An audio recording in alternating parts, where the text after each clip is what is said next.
Hello students, welcome back to the YouTube channel Diamond Academy. कैसे हैं आप सब? गर्मी बहुत ज़्यादा हो रही है। स्वस्थ रहिए, खाते पीते रहिए, अपना ध्यान रखिए। एंड आज टाइम टेबल के अकॉर्डिंग जो है आज 11th क्लास का पीरियड है। तो 11th क्लास का पीरियड है तो 11th का कंटेंट ही आएगा। जब लास्ट क्लास हुई थी तो मैंने आप लोगों को मेसोपोटामिया का जो लेखन कला और शहरी जीवन है उसका पार्ट 1 बना के आपके लिए प्रोवाइड किया था। बट आज मैं पार्ट 2 लेकर आई हूँ क्योंकि वो वीडियो ज़्यादा लेंथी हो जाती, तो डेट्स वाई मैंने पार्ट 1 और पार्ट 2 में डिवाइड कर दिया था। तो आज पार्ट 2 करके हम इस चैप्टर को क्लोज कर देंगे। देन फिर कल 10th का पीरियड है तो हम कल 10th का कंटेंट रखेंगे। तो अब इतिहास के बारे में, ये लेखन कला और शहरी जीवन, मेसोपोटामिया की विशेषताएं बहुत ज़्यादा थी तो वो एक पार्ट में पूरी कंप्लीट नहीं हो पाती। तो यहाँ पर और भी चीज़ें हैं आपको मेसोपोटामिया के बारे में पढ़ने के लिए। जो यहाँ के लोग थे औजार बनाने के लिए कांसे का इस्तेमाल करते थे। इस सभ्यता में नगरों का जो निर्माण हुआ था वो 3000 ईस्वी पूर्व में शुरू हो गया था। 3000 ईस्वी पूर्व यानी ईसा मसीह के जन्म से पूर्व, उसके पहले ही सभ्यता में नगरों का निर्माण शुरू हो गया था। मेसोपोटामिया की सभ्यता की बात कर रहे हैं हम यहाँ पर। इसमें देखो, मैंने आपको भाषा कौन कौन सी यूज की गई थी वो मैंने पार्ट 1 में बता दी है। जिसने पार्ट 1 नहीं देखा पहले, सबसे पहले पार्ट 1 जाके देखिए, उसके बाद पार्ट 2 कीजिएगा क्योंकि आपको डायरेक्ट पार्ट 2 समझ नहीं आएगा।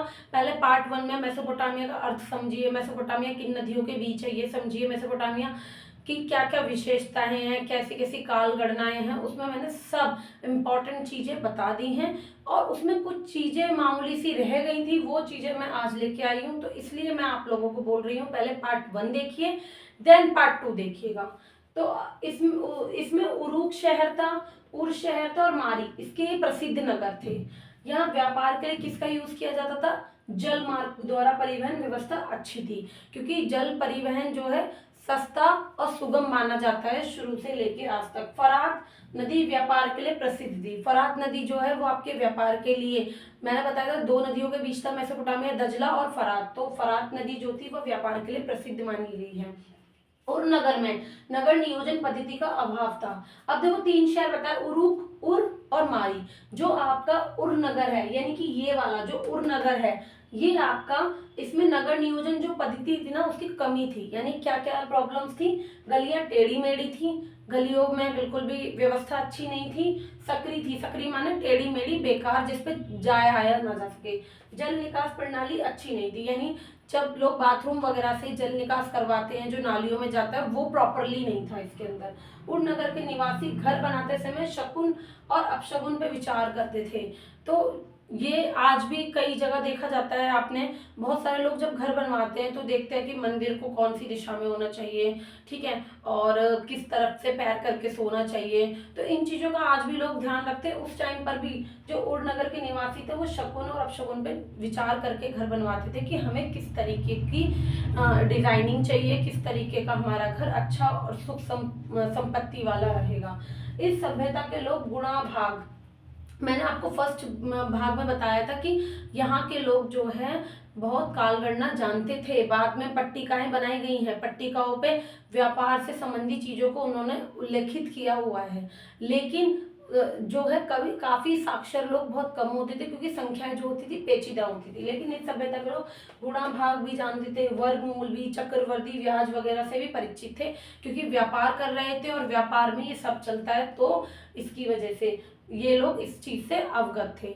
सबसे पहली बात तो मैं आपको बता दूं कि जो मतलब मेसोपोटामिया के लोग थे सिर्फ कृषि तक मतलब शामिल नहीं थे, कृषि तक उनकी मात्रा सीमित नहीं थी।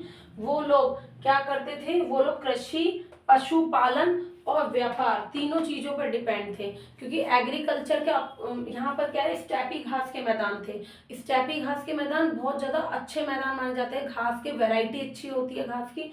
तो खेती की तुलना में पशुपालन भी किया जाता था। पशुपालन यानी पशुओं को पाल लिया, गाय भैंस बकरी ये सारी लोग मतलब पालते थे ये लोग, भेड़ पालते थे ये लोग। फिर उनको चराने के लिए ले जाते थे क्योंकि स्टेपी घास के मैदान थे। फिर उनसे निकला हुआ दूध वगैरह ये व्यापार के लिए यूज करते थे।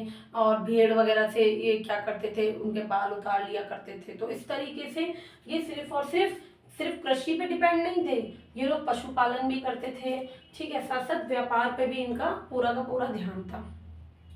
अब इससे ज़्यादा इस चैप्टर में कुछ भी नहीं है, ये इतना सही था, मैं चाहती तो उसमें ही कर देती, बट लेकिन ये होता है ना कि एक साथ अब सारा पढ़ते तो इधर से सुनते इधर से निकाल देते, इसकी वजह से मैंने इसको पार्ट 2 में डाल दिया और कुछ विशेषताएं मैंने पार्ट 1 में डाल दी।